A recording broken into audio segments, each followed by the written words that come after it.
আমার বিয়া হয়ে গেছে শিমুল। ময়না, তুমি এসব কি কইতেছো? তোমার বিয়ে হয়ে গেছে মানে? দেখো, আমার সাথে কিন্তু একদম ফাইজলামি করবে না। আমি ফাইজলামি করতেছি না শিমুল। আমার ফুফাতো ভাই সেলিমের সঙ্গে আমার বিয়ে হয়ে গেছে। তোমার বিয়ে হয়ে গেছে?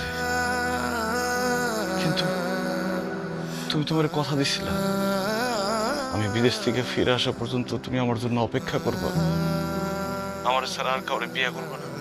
আর আমি তো বিদেশে আইছি টাকা পয়সা কামাইয়া দেশে ফিরে তোমার বিয়া করার লিগা। আর আমি বিদেশে আইতে না আইতে তুমি আরেকটা পোলারে বিয়া করে ফেলাইলা।